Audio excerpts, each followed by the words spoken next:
Okay. So welcome everybody. It is a pleasure to welcome you today to our June virtual hangout.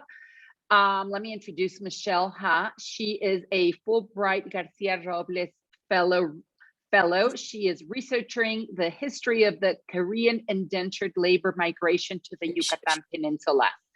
She received her BA from Dartmouth College, her JD, her law degree from Harvard Law School, and she will be receiving her MA from the University of Chicago before starting on her PhD at Stanford University this fall.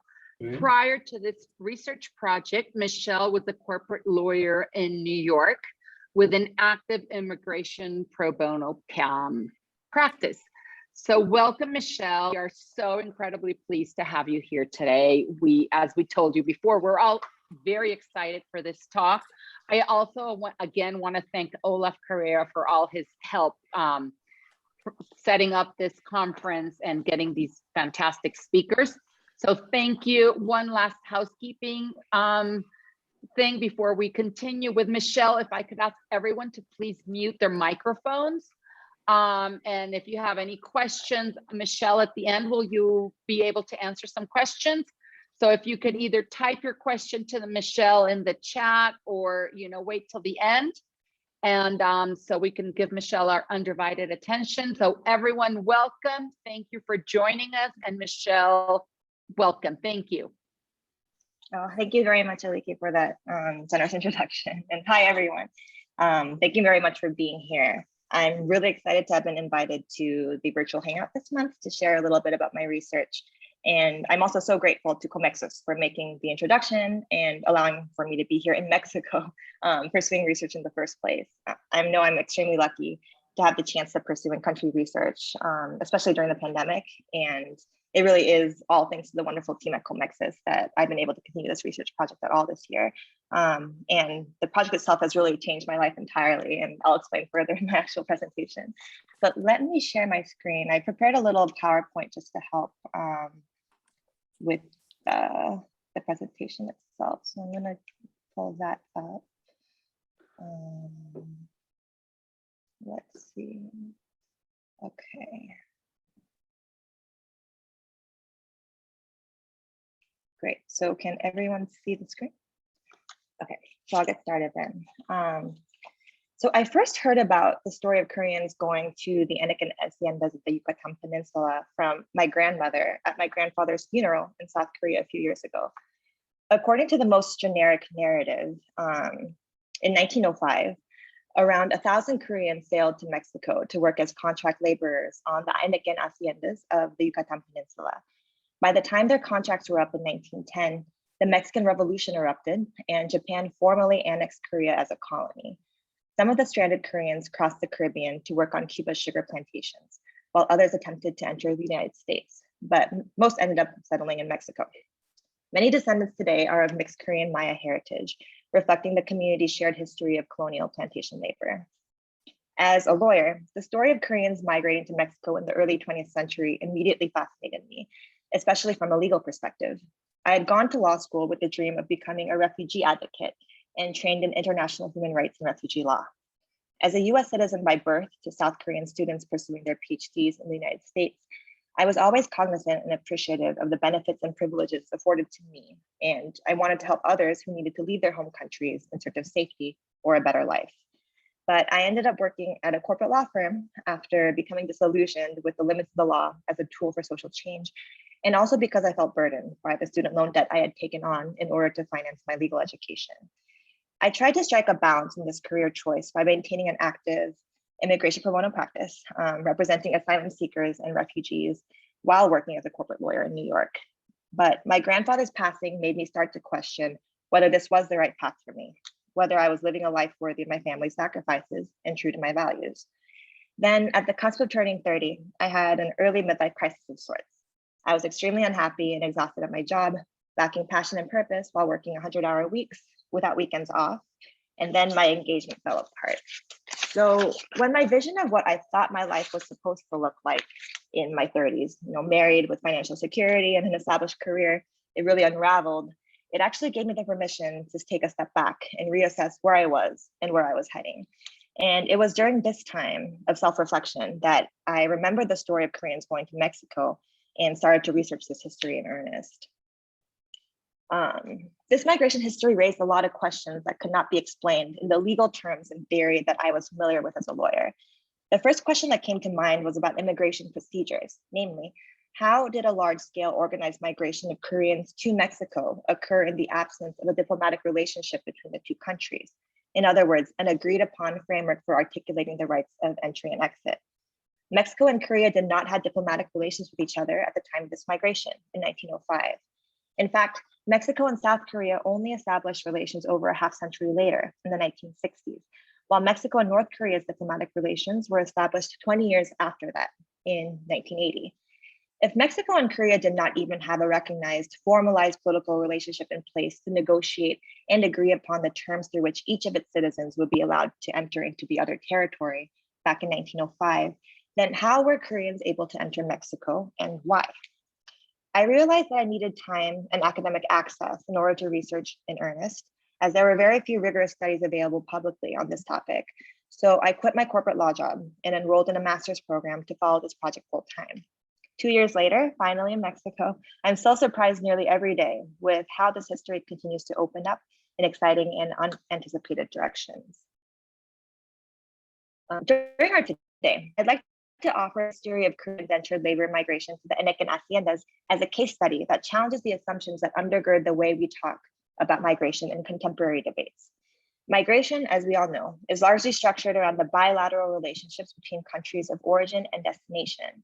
And this is largely determined by the politics between the two countries. For example, migration studies and immigration law and policy are largely predicated upon an understanding of migration in binary terms, analyses of conditions within and relations between sending and receiving countries, the corresponding rights of entry and exit, push and pull factors that influence migration patterns, and countries of origin and destination.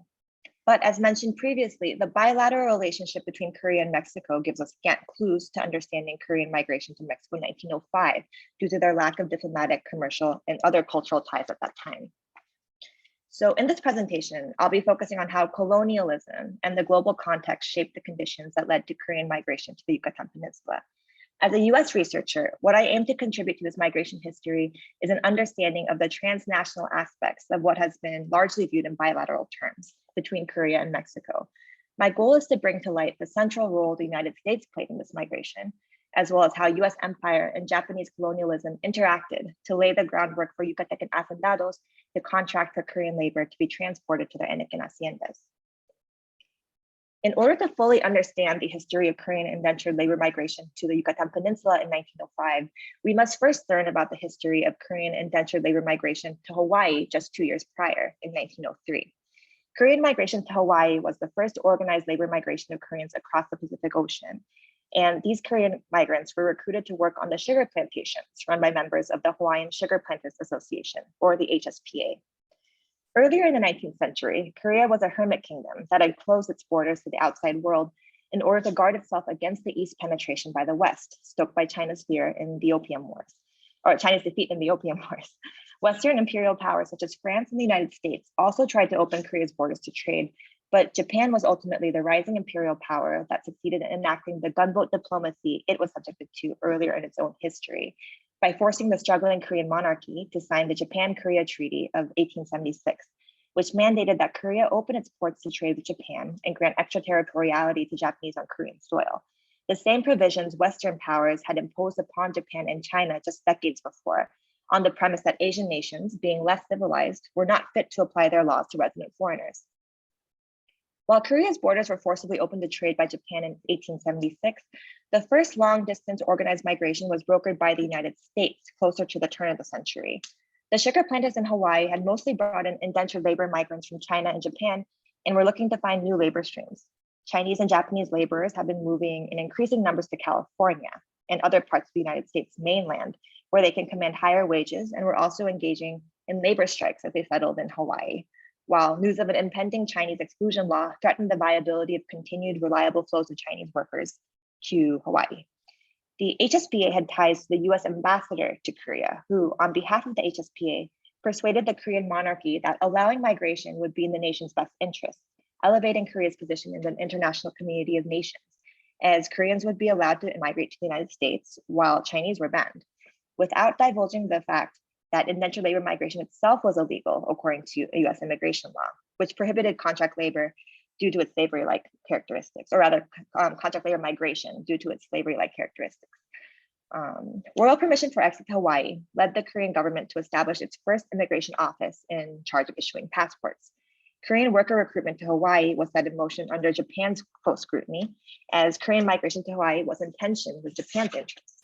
Japan, looking to Korea as a future colony, wanted to maintain a robust workforce of Koreans in the Korean Peninsula. The Japanese were also uneasy with increasing US control over Korean industry and resources, which went against their colonization plans. And Japan wanted to preserve Japanese immigration to Hawaii and curb Japanese immigration to the US mainland, so as to avoid the embarrassment of a potential ban on Japanese migration, following that on the Chinese in the United States. In order to effect these goals, Japanese diplomats had successfully maneuvered the budget allocation process in Korea to functionally starve the immigration bureau within the Korean government out of existence by the time the Yucatecan hacendados had sent their recruiter to find Asian workers to work in the Anakin fields. The recruiter contracted with the Continental Colonization Company, a Japanese-owned corporation in Korea, to help with the recruitment efforts, placing advertisements in Korean newspapers that compared Mexico favorably to the United States. The translation of the Korean text provided by Korea historian Dr. Wayne Patterson goes, in North America, Mexico is a country equal to the United States in wealth and civilization, where the land and water are good, the weather is warm, and there is no typhus virus. Mexico and North America is a highly civilized and wealthy country, comparing favorably with the United States and famous for its mild climate, like an earthly paradise without any disease. I'll let you decide for yourselves whether you would consider this deceptive advertising or not. But what is clear is that there was a lack of information and awareness about Mexico among Koreans at that time. And these advertisements forcefully drew parallels between Mexico, an unknown place to Koreans, and the United States, one that by that time was well known among Koreans. And over 1,000 Koreans signed up to go to Mexico, allured by the success of the predecessor migration of Koreans to the US territory of Hawaii. Working anakin in the Yucatan Peninsula is very different from harvesting sugarcane in the Hawaiian Islands. But what is interesting is that the anakin industry also implicates the United States. Many existing studies of the migration history of Koreans going to the Yucatan Peninsula do not go into much detail regarding the anakin industry, only noting that anakin fibers were used to make rope for colonial maritime vessels. This was largely true before the 19th century, before the Koreans were recruited to the haciendas, but it misses the key role the United States played, which becomes more apparent when looking closely at the economic history of anakin. Anakin fibers were an essential input for mechanizing US agriculture starting in the second half of the 19th century, as they were used to make binder twine in the newly invented automatic reapers. Up until the 1830s, farmers had used sickles and scythes to harvest crops by hand. So the invention of automatic harvesting machines radically transformed farming, lowering labor costs while dramatically increasing output. For scale, just one reaper could harvest as much grain as 20 men working with sickles and 5 with cradled scythes. The earliest reaper models started replacing sickles and scythes and were progressively improved. A rake attachment was added to neatly sweep the grains, and a binder mount was introduced to automate the process of binding grains into sheaves.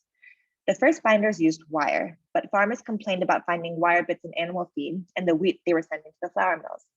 Switching from wire to twine solved these problems and raised the demand for twine and thus anakin fibers exponentially, particularly when US access to substitute fibers in the Philippines was disrupted during the Spanish-American War and then the subsequent Philippine-American War. By 1900, 5 years before the first Korean workers arrived in the Yucatan Peninsula, anakin fibers comprised 85% of the world's binder twine market, and more than 90% of Yucatecan anakin fibers was purchased by merchants in the United States. The agricultural transformation effected by binder twine helped usher in the US's first Gilded Age, and the anakin boom enabled Yucatan's ascent and brought in the Yucatan's Gilded Age too, periods of immense prosperity that were not shared equally among different racial and socioeconomic classes, but rather monopolized by the ruling elites. Intense North American demand for fibers and labor shortages after the caste wars led anakin plantation owners to import foreign labor, and Asian labor in particular, following trends in settler colonies across the Americas based on Asians' perceived racial fitness with the climate and labor conditions on these plantations, the same kind of process that led sugar planters to recruit Korean labor and other Asian labor to Hawaii. The labor recruiters hired by the Yucatecan hacendados are said to have actually first approached Japan and China to find workers, but were unsuccessful due to China and Japan's refusal, as these states had longer histories of long-distance organized labor migration and were aware of the dire working conditions and harsh treatment of the workers on these plantations. It was in Japan that the labor recruiters were said to have learned about the availability of Korean workers who were already migrating to work on the sugar plantations of Hawaii, and thus why the recruiters from Yucatan turned to the Korean Peninsula instead. So what is clear from looking at this broader history is that colonialism and empire are crucial to understanding how Koreans migrated to the Yucatan Peninsula in 1905 and why. Japanese colonialism in Korea, US empire in the Pacific region, including colonial struggles between Spain and the United States, and then the United States and the indigenous population in the Philippines, and US and European settler colonialism in Hawaii and the Yucatan Peninsula. It's clear that migration implicates much more than two countries, that we need to see the transnational context in order to understand why people might move between two countries, because their bilateral relation does not tell the whole story. And I've been thinking about the implications of taking this history as a case study for theorizing migration justice. Too often, due to the immense human suffering that leads people to leave their home countries, as well as the immense human suffering that is caused by migration control, in addition to the visual and psychological salience of territorial borders and their association with national and personal security, contemporary migration debates tend to focus on issues at the border. During these times of global reckoning, there is also an increased attention to the historical legacies of colonialism and revisiting unequal relations between former colonial powers and their former colonies. But this kind of framing does not account for a migration dynamic in which Koreans left a Japanese colonial state for Mexico, a Spanish settler colony in the Americas. Rectificatory justice for the Koreans who toiled in the Anakin fields in conditions of virtual slavery seems to require more than reparations by the Anakin hacendados to the Koreans and their descendants, more than reparations by the Japanese to the Koreans for colonial atrocities, and maybe even something from the United States, as the US role was tangential, but also fundamental to the story. These are hard and complicated questions, and I'm really excited to continue pursuing them in the PhD program I'll start this fall and for many, many years to come. So last week was my 32nd birthday, and it marked 2 years since I gave up a lucrative, stable, and predictable career that others found prestigious in order to stay true to my own values and priorities. I actually tendered my resignation 2 weeks before my 30th birthday as a symbolic gesture to myself, so that my last day as a corporate lawyer would fall on the last day of my 20s. I wanted to start and live my 30s on my own terms, trusting and following my heart and my gut, despite the risks and the unknowns. And the first years have been absolutely wonderful. The intensity of my corporate law experience actually prepared me to weather some of the worst storms, especially during the thick of the pandemic. The challenges brought by the pandemic actually led me in more interesting directions by forcing me to be agile and creative with my research orientation and focus, revising my research plan to include a new region that had not been part of my original research agenda before COVID. I arrived in Campeche 2 months ago, 7 months after my original fellowship start date, where I met and started seeing someone very special. And now sharing this space virtually with all of you, while based in this beautiful historic region where I get to see and breathe the history that has consumed and inspired me for the past 2 years, I really can't imagine life being better than this. So thank you very much for listening to the story and my journey to it. And I look forward to chatting with you and answering any questions you may have. Thank you very much. That's great. Wow, excellent. Sure. Thank you. I have a couple of questions, Michelle, and really congratulations. Very, very interesting insights on how the migration began. We didn't know any of that. One is I had seen an abstract of your research, and it talked about not only the legacy of that initial immigration, that now there's a Korean community in the Yucatan, but you also talk about some Koreans marrying into the local Maya community. Could you go into that a little bit, especially because, you know, and with all due respect, but Chinese, for example, nowadays things have changed, but and you know, like you was talking about Japanese and Chinese, there are those communities in Mexico as well, and many of them tend to marry within those communities. I'm assuming that the same applies to an extent with the Koreans, but you did refer to the marriage or intermarrying with some local Mayans. So it would be really interesting if you could just give us a little insight into that. And I guess not only the Mayans, because that's kind of a predominant demographic group in the Yucatan, but obviously there are, the average mestizo population. Was there also intermarriage with that segment in the Yucatan? Yes, thank you all for the question. It's really interesting because it is true that looking at Korean descendants, today, especially in the Yucatan Peninsula, and also beyond, because many have also, moved on to other parts of Mexico, as well as the United States. There's actually a group that's forming based in Southern California and also the Bay Area now too, of descendants who, later moved from the Yucatan Peninsula, say to Tijuana, and then further to the United States. So, they're everywhere. But in terms of thinking about the Maya and Korea, shared history, it's interesting because especially when comparing to, again, Japanese and Chinese, I'm still trying to look more into the history of Chinese on the Anakan haciendas, because it's very clear from the record and what I've seen so far that Chinese were also working as indentured laborers on the Anakan haciendas. But I haven't been able to get a good sense of like the scale or how it differs.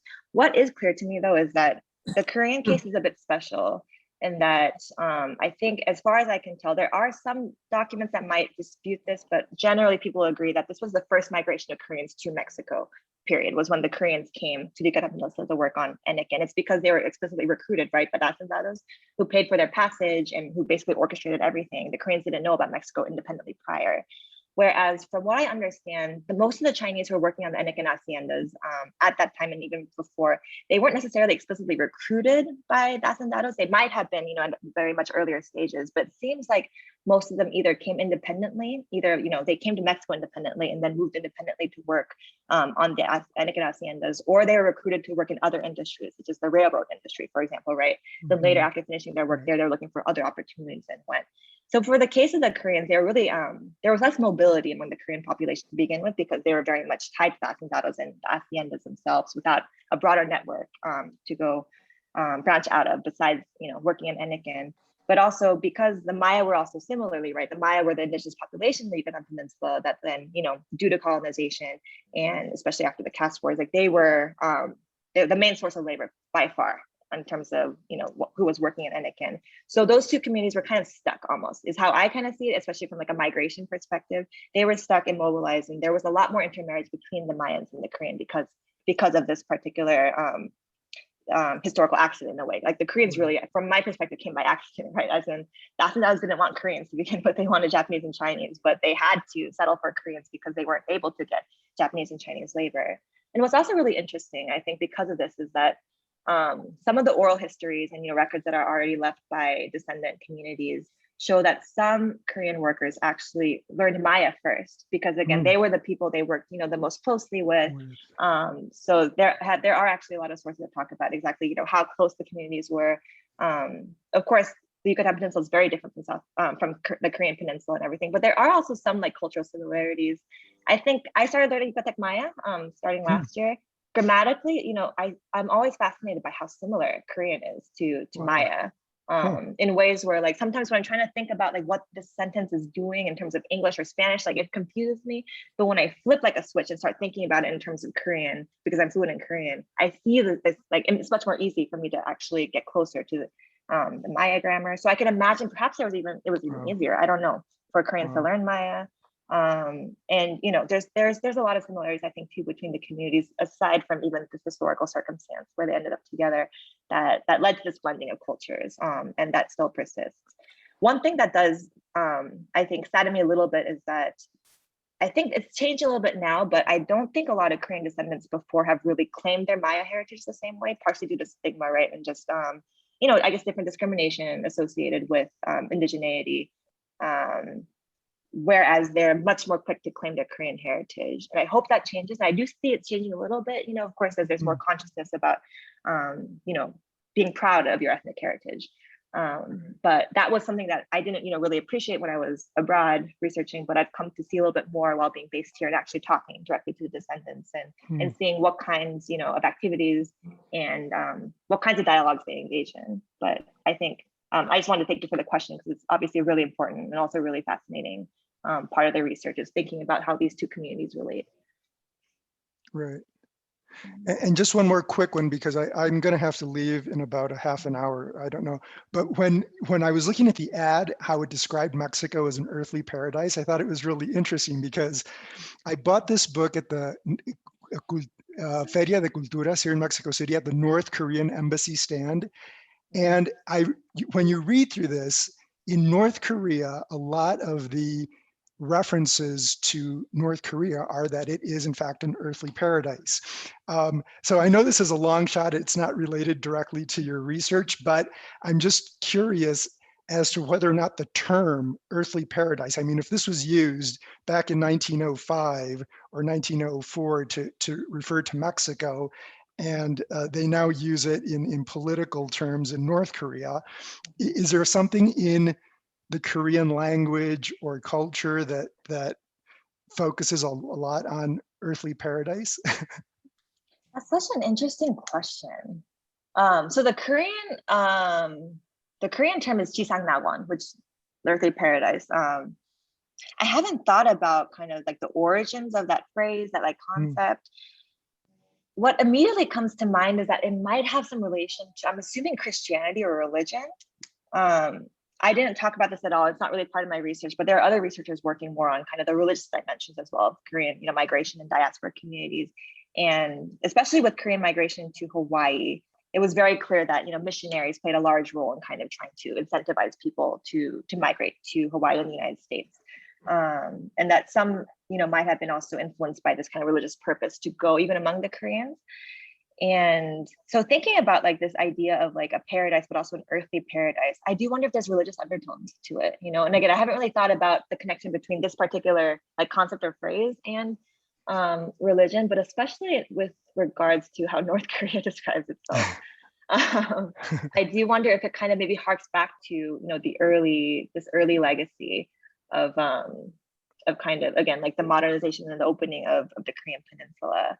And then perhaps North Korea co-opting that idea for its own political ends. I don't know. I would actually, I made a note of it because I think it definitely is worth looking into a little bit more. But again, thank you for saying that. I thought about it, especially in the North Korean context. I hadn't thought about it Right. at all. I just wanted to take advantage of your insights. Thanks. Thanks, Michelle. Thank you. Michelle, let me ask you a question. Is there any information on, number one, how long did this Korean immigration last for? So it went from around 1905 until how long? And is there any information as to how many immigrants came from Korea and did they settle here long term, or did they go back? Did they tend to come with their families, or was it mostly young men coming to look for a better future? Thank you for the question, because again, in the interest of brevity and like my focus, I took out a lot of like these really important details, so I'm glad I had the opportunity to actually like talk a little bit more about this. In terms of migration, what makes it also super interesting is that it only happened once. There was only one boat of Koreans that came from Korea to the Yucatan Peninsula. And I'm still trying to like confirm all the sources and the exact story, because I've seen different versions of why that is. I think the most compelling one to me that I'm most persuaded by is that, again, it's really, really, Korean migration to Mexico is like inextricably tied up with Korean migration to Hawaii. Not only because the Koreans, I think, largely thought they were actually going to Hawaii, or like somewhere close to Hawaii. I don't think people really knew that, what Mexico was or where they were going or how different it would be. But also because, all of like the political dynamics that are going on with Japanese interests, as well as, Chinese like exclusion, it's all kind of like part of the same pot. And the Japanese actually had incentives for Koreans to go to Mexico instead, because they wanted to safeguard Japanese migration to Hawaii from themselves, and also protect Japanese from, potentially triggering a Japanese exclusion act by having too many Japanese go to the US mainland. So the Japanese were very much like, it was in their interest for Koreans to go to Mexico. And then there are all these complications with like, the passport and like the authorization for people to leave, because back then migration law was structured such that really people needed permission to leave their home countries. It wasn't like kind of what we have today, which is where you always need permission to enter right into another country that's not your own. But it's like the part of the story involves actually like the British embassy and the French embassy also getting involved, where the French are the ones that supposedly issued, these Korean passports to allow for Koreans to leave, which doesn't make any sense to me. I'm still trying to look into it, but there's that aspect. But the main thing that people point to in terms of why Korean migration to Mexico was further cut off was because there was, I think, some type of disease outbreak on the ship, because, the ship was already like docked and detained for a while they were trying to figure out the passport situation. And by the time they did, there was an outbreak, so people were held further on the ship. And then when certain individuals came out to try to like say bye to their families, they weren't allowed near the ship at all. So there were all these rumors circulating that actually, in fact, the Koreans on board the ship weren't being sent as laborers or as contract laborers. They're actually being sold as slaves.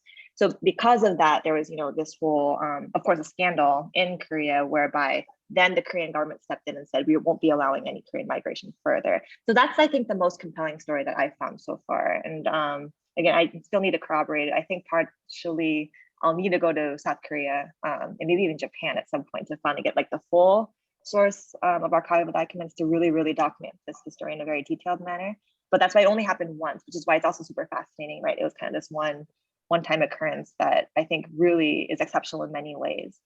In terms of the number of Koreans who signed up, there are some differences in like statistics, but generally people agree it's 1,033 people signed up to go. But then by the time the Koreans first arrived in Mexico, I think there were 2 deaths that I have seen, again, like a lot of archival sources being in agreement on, so at least 2 deaths. And then others actually disembarked in Veracruz, it looks like, because in terms of the records that show who arrived in the Yucatan Peninsula, there were 1,019. So there's like, again, the number of people who left, the number of people who arrived, there is some discrepancy. And actually the Senate communities tend to focus on 1019 as a number, right? They're like, we're interested in the people who actually ended up in the Yucatan Peninsula. And they're kind of bothered by the fact that a lot of Korean researchers are focusing on people who left Korea, which is 1033, So there is kind of this discrepancy, but basically a little more than 1,000 ended up coming to Mexico on this one, and unique journey from Korea to Mexico in 1905. Was there another part of the question that I'm missing? No, those are my two questions. Okay. How long was the migration for, which you answered, and how many arrived? And also one last question, and I'll because I'm sure others have questions as well. So you mentioned the Koreas, a couple of them stayed in Veracruz. I take it they went by land from Veracruz, from Coatzacoalcos to Yucatan. And they stayed long term. That those, say, let's round it out, those 1,000 migrants that came stayed long term in Mexico, or did any of them go back to Korea? And then also, what was their imprint in the Merida history, or I can't say society, but in Merida culture, did they have an imprint? Yes.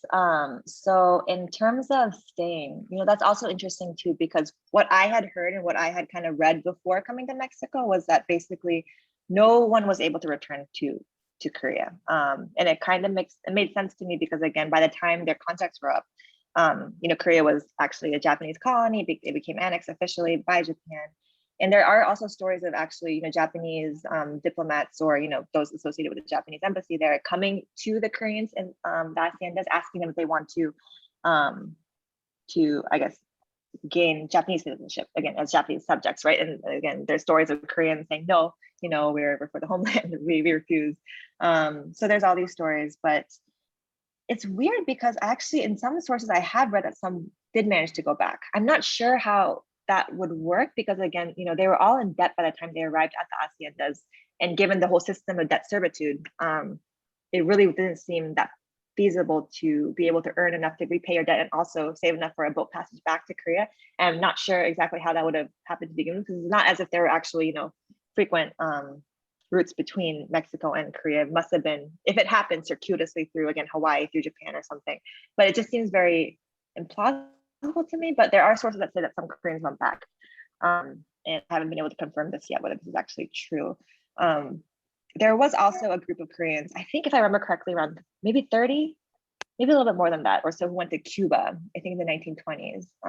And it was, they would finish their contracts on the Anakin haciendas in the Yucatan Peninsula, and then they were going to Cuba to work.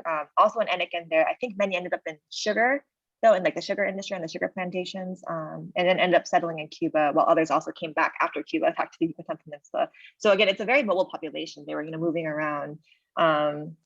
And then some also then later went to, of course, the north, Mexico City, Tijuana, later in life. So there really are descendant communities everywhere, it seems. Well, not everywhere, but it's just much more widespread than just the Yucatan Peninsula. But it seems like still it's true, and I'm comfortable saying this, that the majority ended up settling in the Yucatan Peninsula, maybe not specifically in Merida or like the surroundings, but at least in, the region here. In terms of imprint, there is some controversy over this. So a lot of Korean descendants will point to certain types of food as being influenced by Korean cuisine. For example, I was told, and I had my first chavitos here when I arrived, and they're saying this is actually, from Korean. I thought it was interesting because I didn't taste anything Korean about it. And I was like, well, maybe, it's just the how food has been adapted to local conditions. And then I was talking with actually like a culinary scholar. He's a chef, and also he reaches in gastronomy. And he says, according to his research, that's not true. That actually, in fact, charitos are, of Lebanese heritage and related to some type of Lebanese plant. So again, I kind of place more stock in the chef. Sorry, excuse me. Que venga. Oh, sorry. Yeah. So again, Sorry, I think it was open mic Yeah. by mistake. No I'm worries. sorry about that. Oh, no. I just wanted to make sure I wasn't missing another potential comment, because again, I don't know, but this is what I've heard. So I'm not sure about charitos. I think though there may be other dishes, right? Of course, given the communities coming here, I think food especially is one where we see a lot of mixture, especially if the populations are like, intermarrying and fusing together. But it's also interesting. So I'm on Reddit. I don't know if anyone else is on Reddit or follows this, but it's like an anonymous, social media site where people, they engage in a lot of debates. There's like pages associated with different groups. And I actually got into kind of like a Reddit argument with someone, like I think Mexican, maybe Yucatecan, who, in response to someone asking a question about whether Koreans had any impact in terms of the culture and in the region, the Yucatecan responded that no, it's just largely a genetic inheritance, and it's not really necessarily one that's been inflected across outside of those with genetic heritage. And I just don't believe that's true, right? I really don't think that whenever migration happens and groups of people end up in other places and settling, that their impact is limited to just like that, biological community. I just don't think that's how settlement works. I don't think that's how people operate. I think there's obviously, people leave a mark wherever they go. I don't have that much evidence yet as to what exactly the Koreans did, but I did notice in Campeche once, I went to the seafood restaurant that's, very popular and well known, and they had a plate or a dish called like pescado o filete coreano or something. And I was like super excited. I was like, what is this? And I asked the waiter, and he told me, and again, I don't know if this is true, but it was like a filete de pescado al vapor, which is again something that you don't really see, and I think a lot of Campechano cuisine generally. And they also had a lot of like vegetables, and it was served on a bed of rice. And so he was saying that this dish itself is like influenced by and inspired by the Koreans who came to Campeche, Yucatan Peninsula, and the way they cook their fish. Again, I am not an expert in this field, so I can't confirm, but I did want to say that even if I can't necessarily point out specific, instances of Korean culture or Korean heritage being inflected outside of the biological community, I do feel very strongly that if this must be the case, it might just be a matter of teasing out what has been just, accepted as Campechano, as Yucateco, as also actually influenced by a Korean heritage of sorts. Thank you. Thank you, Vicky. Thanks so much. Any other questions? Yes, I'd like to make a comment. Go ahead, Sandy. Okay. Michelle, that's a wonderful work that you've been doing. First, I'd like to tell you, you have a wonderful country. It's beautiful. I've been there many, many times. Our daughter lived there for 4 years. And so we had grandchildren and daughter living and traveling and understanding the culture. And my daughter also did a very good job learning enough Korean when her husband was working as the head of Asia in Estee Lauder. So it's a beautiful country. The food is wonderful. And I would like to say something about your presentation. We were very interested. My husband really wanted to be here, but he had to be in a meeting. He's Dr. Felipe Ochoa, and I'm giving you that name because you're going to want to speak to him and he will want to speak to you. And he really wanted to be here today, but there was a conflict. And he is Mexican who studied in MIT, and he does it we work on civil engineering in operations research. And I'm telling you that because he is the one who started the project 40 years ago and is still fighting with the government about having the Isthmus, the Tehuantepec.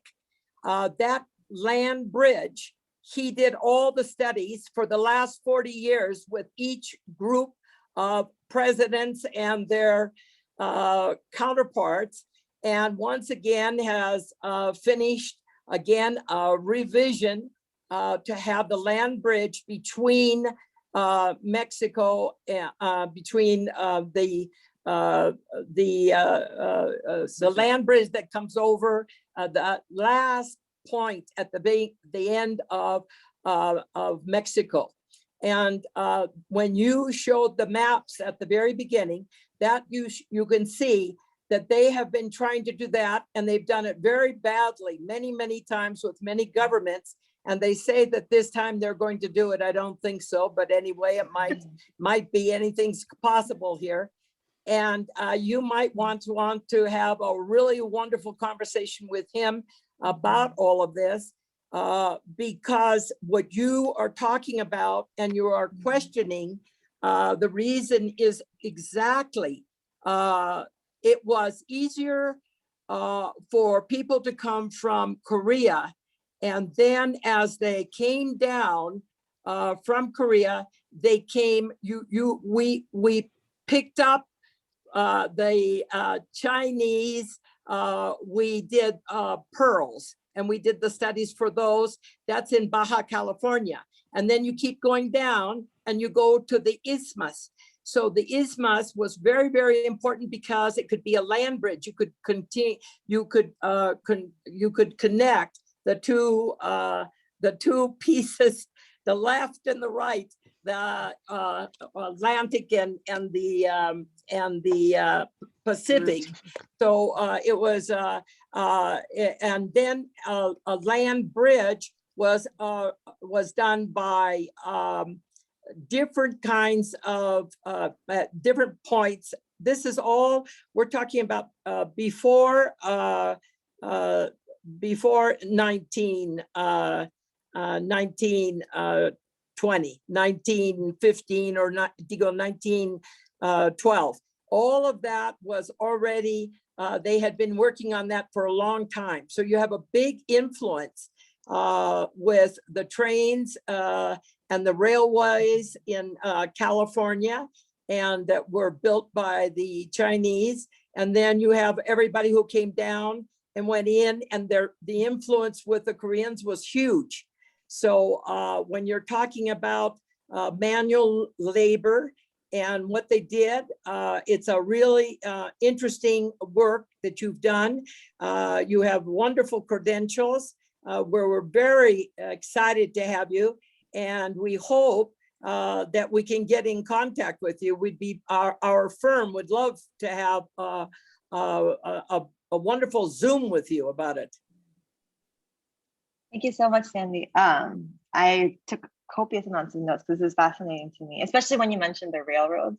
I think another great opportunity just by being here during this time is like, the Maya train project, and yes, being able to see the railroads and everything. And it's fascinating to me that the new project is basically, again, being built upon the foundations of what was already there before, that, we see some remnants that have been completely moved entirely, but, relating to, again, this regional and historical heritage related to Anakin, and also, prior industries here.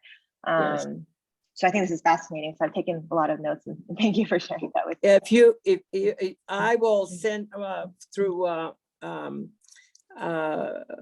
Aliki can send our information, Felipe Ochoa and Associates, and if you go into their page, you'll find all they've done, all the studies in the last 50 years from his firm have been totally focused on the development and the adjustments of Mexico with each government. And because he doesn't have any ties with any political groups, he's been the number one what do you call his firming his I had a stroke. And what I love, you have your country. I went to, when I had my stroke, after my stroke, I went precisely to check what you were doing. And your country, Korea, is really, really active in stroke worldwide. You should be very proud. Everything. I can tell you all sorts. I've been all over your country. And the chili, when you were mentioning chili, that is part of the diet.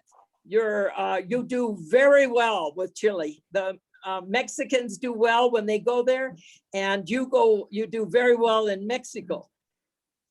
Thank you, Sandy. Actually, it's kind of funny.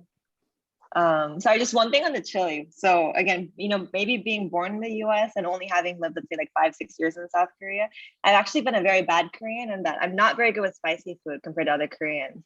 And it's funny because actually coming here and being based in the Yucatan Peninsula, I've started developing like a tolerance and actually a taste for habanero, because it's like in everything, right? They always use habanero. And now like my tolerance has gone up. So I'm becoming a better Korean. That's it. And the thing is that you are for the Asian Pacific countries, your port in southern Korea is absolutely unbelievable. Busan. We went there. We went all over the place because of not only of our daughter, but also because of my husband's very interest working between the two. And I think you would find so many. If you need a professor for about Korea and the Isthmus, what has happened there and where it's going and what will happen, you can find that the Panama Canal, which just happened with this last year, the problem that they had with shipping. That's why it's so important, because Busan is where the shipping leaves, and it goes all over the world. So your country is a very important part of it. And north in Korea, north and south, we were able to travel in both. And that was very interesting also. And you can see from Seoul, how is it possible that you can be, right there. And it's a very, very interesting situation. And we hope the Koreans did so well after the Korean War in the development. Your country is tremendously developed. The people are very disciplined. The students are very disciplined. You should be very, very proud. Thank you very much. Thank you, Sandy. Michelle, I will put you in touch with Sandy later. I'll put you both in touch. And we have a question from Janine. She's been raising her hand for a little bit, and I believe we have another one later from Janet. So Janine, go ahead, or do you want me to ask for you? Thank you very much. Well, I had a very quick question.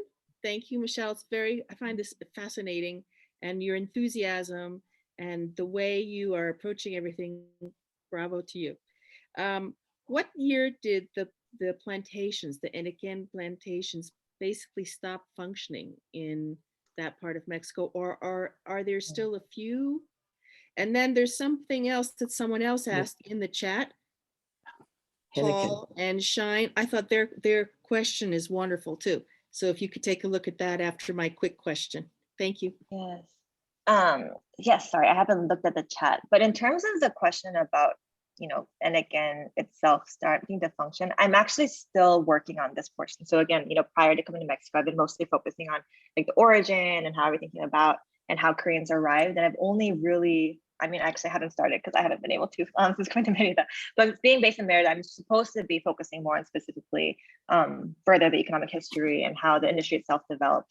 I think it's interesting because especially, of course, Merida is a cultural capital and there's a lot of tourism. I see a lot of work being done in trying to reclaim the Anakin heritage. And there's a lot of artisan work related to Anakin fibers.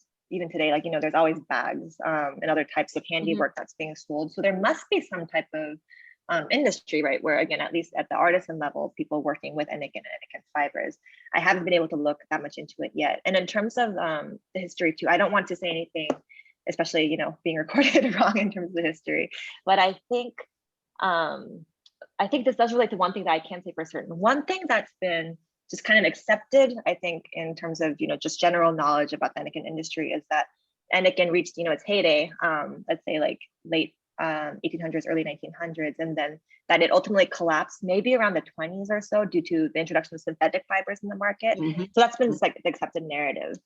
I do have in terms of like my notes and things I want to focus on, I think some potential alternative hypotheses as to whether that's actually the full story or if it kind of, is overshadowing other parts of the story that are equally fascinating. For one, and this relates to, a question that went earlier about kind of the name of Anakin versus Seesaw and all that too.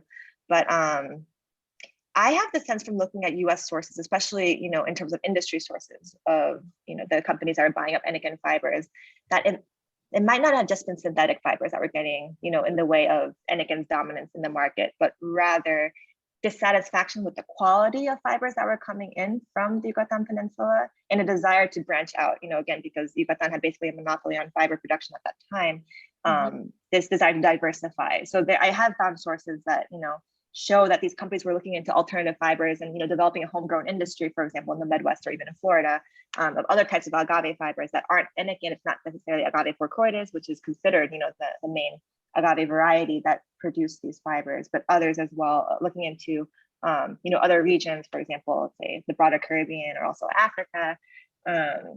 So I know it happened sometime in the first half of the 1900s, like the first half of the 20th century, where the Anakin industry collapsed and many basically abandoned ship.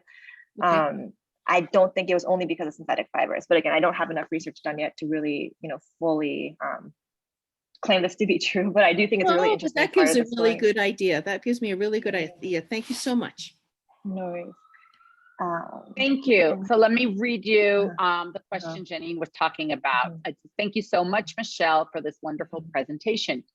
Could you share a bit about how this history of Korean laborers to Mexico is perceived by the South Korean government? How active are they in commemorating this history, especially compared to how they perceive Korean diaspora in other countries? That's an interesting question. Thank you, Paul, for raising it. To be honest, I haven't really had that much contact. I mean, basically no contact with with the South Korean government in my research. I'm focused much more on other things besides Korean diaspora specifically.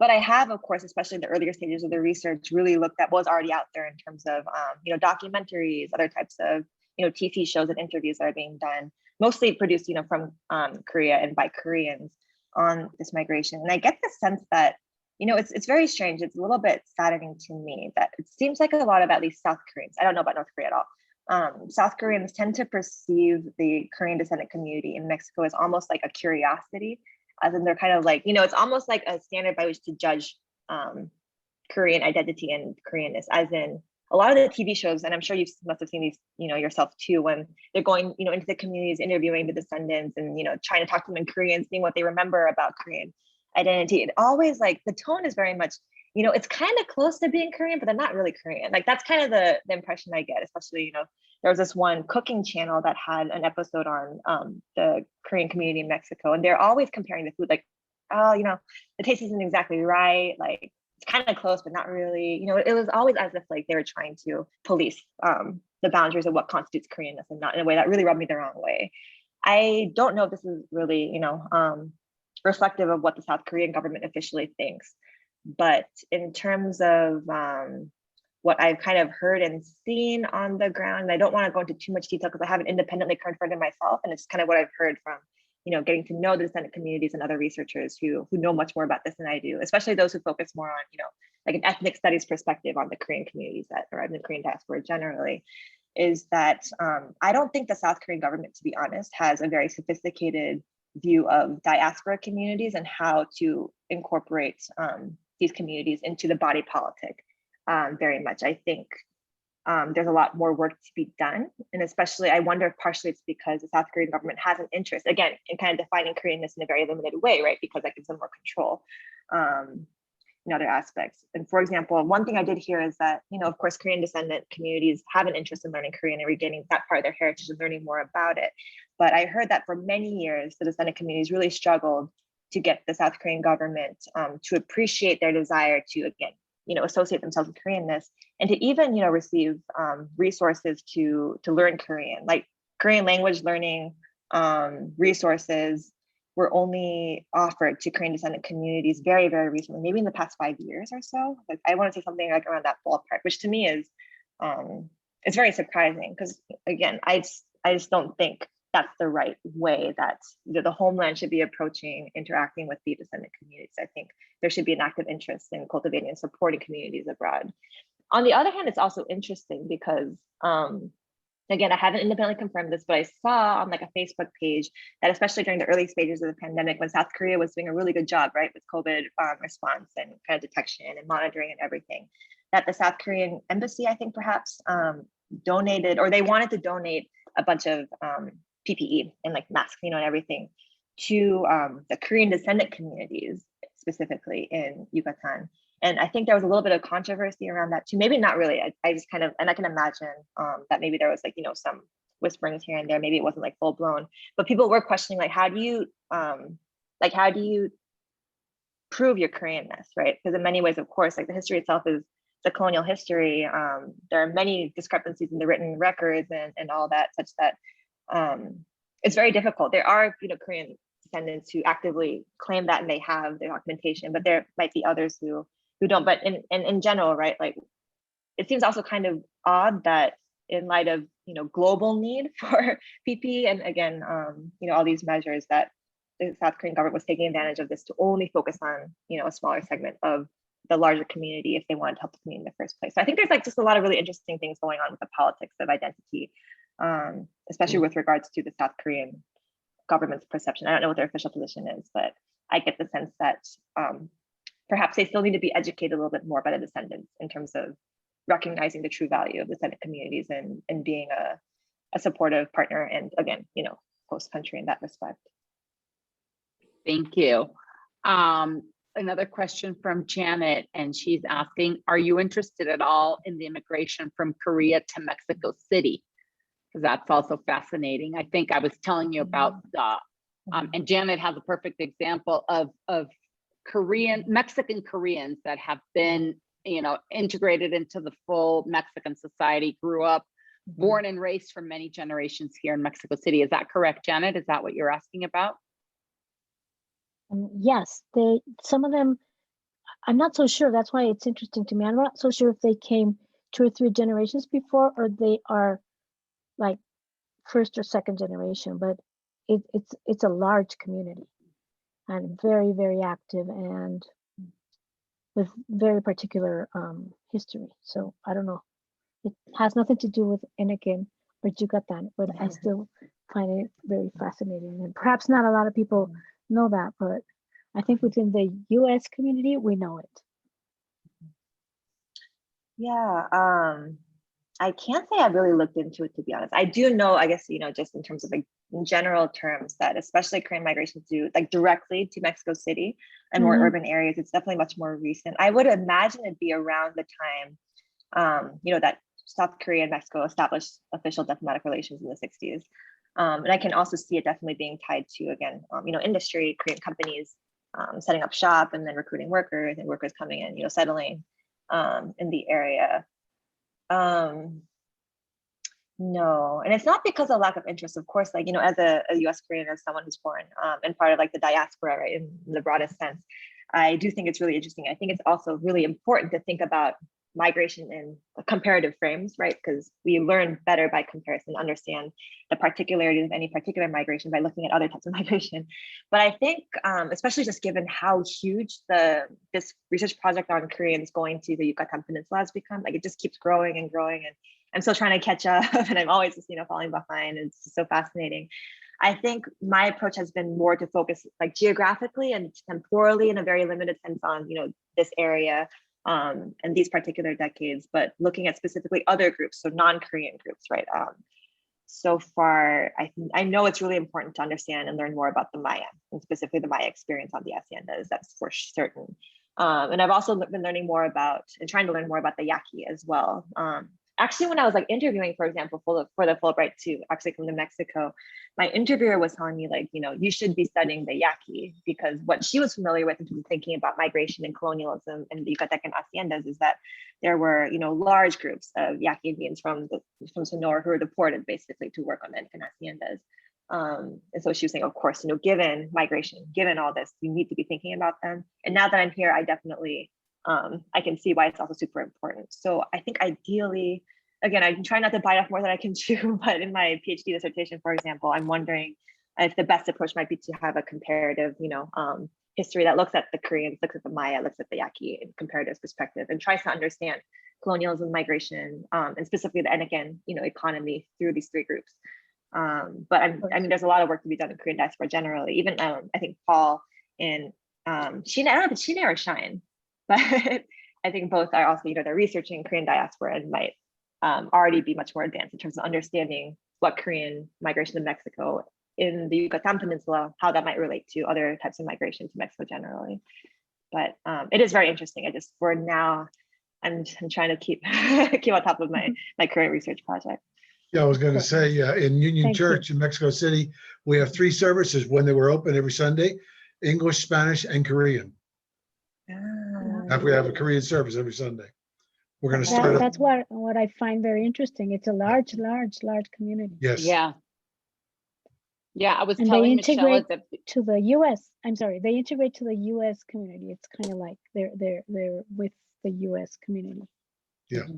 School-wise also. yeah, that's exactly what I was telling Michelle before most of you got on, that at the American school, the third group of nationality behind Mexicans and Americans is Koreans currently. So it is very fascinating. It started in 1905 with 1,000 Koreans, 1,020 coming down, but it has definitely become a huge community in Mexico. And I find interesting, I wonder if there is any relation to those that came as laborers, or it's nothing to do. That's what I find most interesting. That would be a whole other reresearch project. Yeah, obviously it's a totally other research, but it is really fascinating. And talking to some of these parents, I don't know, I just find it really fascinating. So I ask. Sometimes I think they don't like for me to ask, but I try. Yeah. And it seems like a large part of this community came to Mexico City as a ways, obviously, to go to the US. So that's their mission or their thinking. But the thing that really fascinates me is that they don't actually leave. Some of them do, but eventually they even come back, and I'm like surprised. So it's really like Mexico really embraces them, and they feel very comfortable here and are happy to stay here, whereas they thought they were just like on their way to the US. But it's totally another bucket, and I thank you. Thank you. Yeah. Thank you, Janet. Do we have any other questions from anyone else? Anyone? Elena, go ahead, but you're on mute. You're on mute, Elena. There, is it off?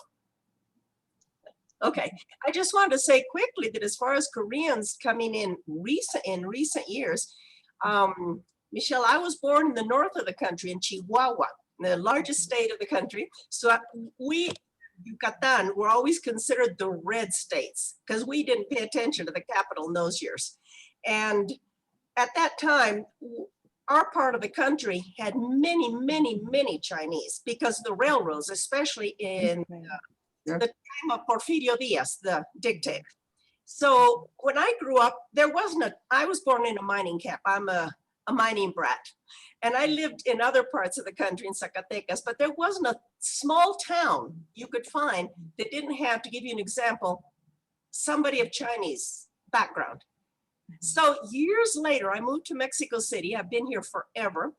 And we always had the Chinese, as you mentioned, but I wasn't that aware of so much of Koreans, especially your topic right now has me totally fascinated. I'm just quite amazed and knowing that Chinese had been there. And now in these recent years in Mexico City, of which I have been here, the amount of Koreans that have come in, but I'm talking even recent years, let me say 10 to 20 years, to such an extent that in Mexico City, one of our popular, you know, well-known colonias is La Zona Rosa, the pink zone. La Zona right. Rosa, which in the 70s was the I think we lost Elena. And I think what she was going to say is something that Olaf and I talked about last week, right where our office is in the Zona Rosa. We're in the corner of Londres and Biarritz, right at Sevilla. Everything surrounding our office is all, it's the Korean community. There's the Korean markets, the Korean restaurants. It's unbelievable. It's that whole area. It's and these Korean families have not gone on to the United States or anywhere else. They settled in very happily, have taken over many of the customs of the region, even making the sweaters. And we have Koreans in an amazing amount now here in Mexico. And as you said, I think they assimilated very well. They're very happy. Well, we're happy to have them. But, of course. And that's what it's amazing the number of Koreans we have here today. So the yes. Oh, sorry. I don't mean to cut you off, Elena. I just wanted to ask a question about the mining. I don't know if you know this, or just can give me any pointers or just any thoughts on this, but especially, given your familiarity with kind of the mining industry. One thing that I read that's been, again, fascinating, and it's on my list of things I want to look into at some point with this research project, is that, it's also about the Korean mining industry, because I mentioned during the presentation that, again, there's this struggle between Japan and the US, and Japan was really worried about the US taking over more industry in Korea. And one of them was mining, in particular gold mining, as far as I know. And it was actually, in fact, so the Hawaiian Sugar Planters Association, one of their board members had interest in the South Korean gold mine. And because of that interest, he was connected to the US ambassador to Korea, who then, again, brokered everything to happen. So again, mining was really huge. And I read in this one book that, in fact, during that time in Korea, the mining industry, the mining towns themselves, they used pesos as their monetary unit, and that there were guards patrolling, again, the mining communities wearing Pancho Villa hats. And I'm just why would that be? And I've just been so fascinated by it. I don't know if you know anything about, why that might have been, again, this is the late 1800s, early 1900s. If it's something about specifically just the scale, let's say, of mining in Mexico, and perhaps, again, just the technology and, the development of industry there that kind of spread to other countries whereby, this was the case. But I just wanted to ask you, because you said that you're from, the mining community, a mining brat. I haven't been able to look into it at all, but I just think it's absolutely fascinating and would love to learn more. I'd love, and yes, I do know about it, and it's a long topic, which we won't take over right now, because I will put both of you in touch again. Exactly. We laugh because we don't call them Pancho Villa hats, even though I love you for it. We call them, it's from the time of the revolution. So the hats were used by the revolucionarios. But of course, Pancho Villa, I was born in Parral, and that's where they assassinated Pancho Villa. So I'm a Villista 100%. I can tell you about that no end. So back to the mining, yes, I would be very glad to help you with that and discuss it. And there were so many other topics which I loved, like Sandy brought up the Isthmus. The Isthmus, so fascinating in the time of the dictator, Porfirio Diaz. Of course, they wanted to make that bridge just like the Panama Canal across the Isthmus. And he made, of course, he put in the railroad in Mexico. That's why we're connected finally north to south, because there was no connection to Chihuahua, no connection to the Yucatan. We could do what we wanted unless they wanted our taxes, of course, till he puts in the railroad.